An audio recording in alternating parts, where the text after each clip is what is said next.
Okay, so one key fact I left out on this one is that the answer choices are, okay, I'm just gonna write it down.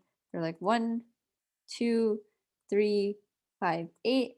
Ideally, without the answer choices, you should have gotten some answers, but you probably got more than one answer and you didn't know which one was right. So maybe now you know which one's right. But anyway, so let's try to get into solving the question. So since these are multiples of 3, we're evidently going to be using divisibility by 3 rules. So first of all, we know that this one is, the first number is divisible by 3. So a plus 5 plus 2 plus b plus 1. And I'm going to combine all the integers. So 7 plus 4 is 11, 11 plus 5 is 16, 16 plus 2 is 19. So 19 plus b, is divisible by 3. Okay. What that means is B probably leaves a remainder of 2 when divided by 3. And this should make sense because 19 plus 2 is 21, which is divisible by 3. And you just would keep adding a multiple of 3. You would just add a multiple of 3 to that to keep it like divisible by 3, right? So it leaves a remainder of 2. So let's do that same thing with the other one. So 3 plus 2 plus 6 plus a plus b plus 4 plus c.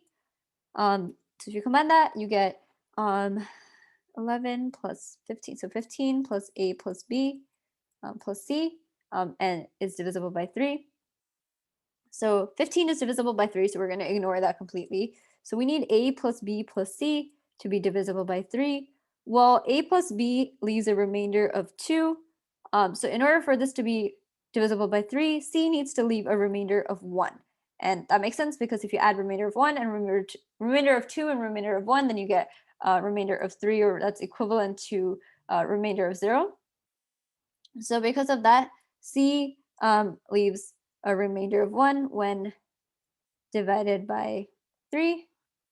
And so what that means is there are digits, right? And 1, 4, and 7 are the only 3 digits that leave a remainder of 1 when divided by 3. So our answer would be 1 because out of the choices. So ideally, you would have ended up with these 3 answers without the answer choices. And now that you've got the answer choices, you can figure out it's 1. So yeah.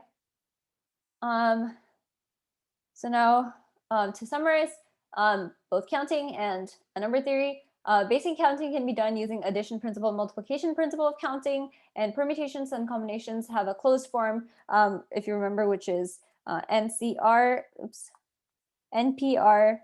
and NCR, and NPR is equal to n factorial divided by n minus r factorial, and NCR is equal to n factorial divided by n minus r factorial times r factorial at the bottom. So yeah, so that's what those are. Just to recall, casework and techniques like complementary counting can come handy when doing combinatorics problems. Combinatorics basically means counting problems, basically. And casework, we even saw that and when we were doing number theory. So that's really important to know and kind of understand how to break things into cases based on certain criteria. And probability is just accounting, but the fractional form, and the formula is, favorable conditions, outcomes, sorry, and divided by total outcomes. And so that's our probability. Or I'm going to say probability right here. Okay, so that. Number theory is the study of integers, and in particular, every integer has a unique prime factorization. So let me add the word unique here because it's important, and that's by fundamental theorem of arithmetic. We did go over a couple of exercises on how to prime factorize. So I would, if you haven't already looked at it, I would look at that and also try to practice some things. And like I recommended, I would also try to memorize some of the 2-digit quick prime factorizations and try to be able to do that mentally. Kind of break down 2-digit numbers real quick.